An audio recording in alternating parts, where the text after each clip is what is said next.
what is the aspect of your performance you'd love to get his thoughts on? uh,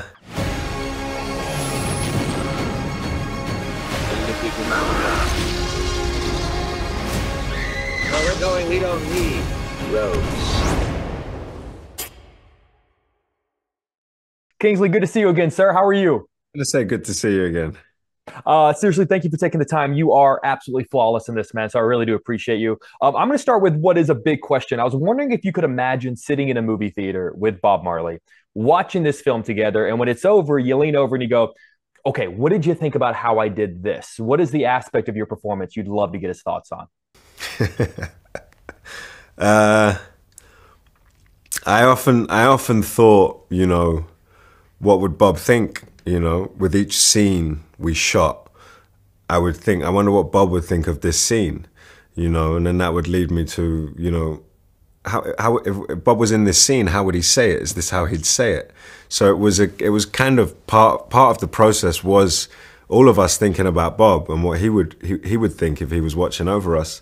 And I think Bob was a huge believer in purpose and mission and message. And if you trying your best is all you can do, I think is something that, I can imagine him thinking, if you're trying to do something real, if you're trying to connect to something real that's to do with feeling and emotion, which is what the family set out to do. It was to try and make a movie that showed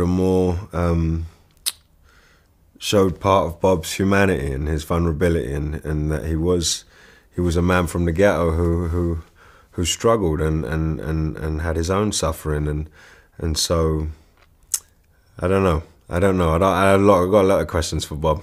Well, you mentioned how would he say this, wondering how he would say certain lines in the film. And I want to talk about the process of finding Bob's voice, because I imagine it is a process. It's not you don't just flick a switch and it's there. I was wondering if you could take me to, or do you remember the first moment where you thought, okay, yeah, this is it, I got it? No, there was never that moment, because it involved so many people. What was different, on most jobs, you have a dialect coach, you have one person. But on this, I had a crew of Jamaicans who I've grown up with, and some who I see as family, over in my apartment, and we'd spend hours, breaking down the interviews and transcribing what he was saying, and there was a lot I had to learn. And then, a few months into it, when I sort of was finding my feet, Paramount started employing different people to come in and help, and then the family did the same thing.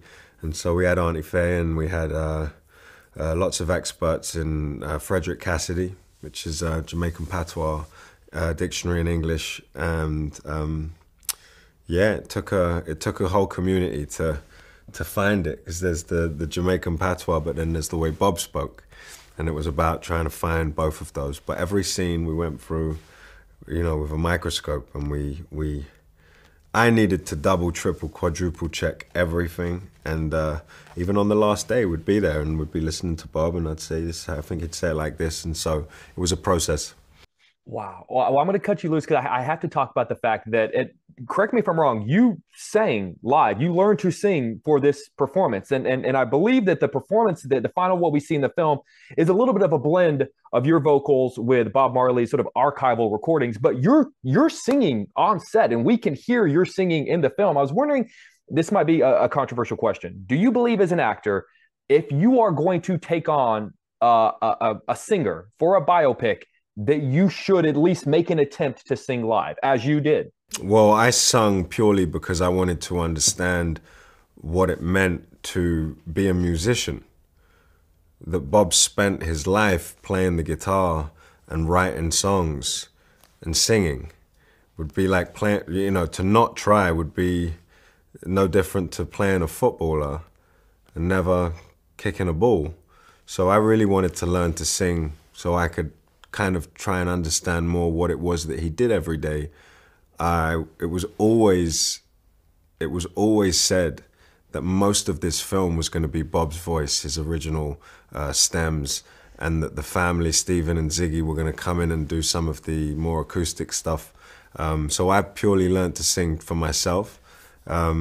Ziggy and Steven were supposed to come in and dub over my voice in the room when I'm composing, and for some reason it was a surprise to me. They left it in, and they didn't touch it. So I guess all of the singing lessons and and the work on the music and stuff paid off. But originally it was just because I wanted to understand, you know, what it means to be a musician. Well, you absolutely did. Hey, man, I got 10,000 more questions I wish I could ask you. They're trying to pull me out of here, but it is always nothing short of a pleasure to be able to talk with you, man. Thank you for always giving us performances that make my job easy, because it leaves me with questions I wish I could have asked. So seriously, I appreciate your time, sir. Thank you, bro. Good to see you again, man. You too, man. Bye, guys. Thanks, Jake. Thanks, Dave.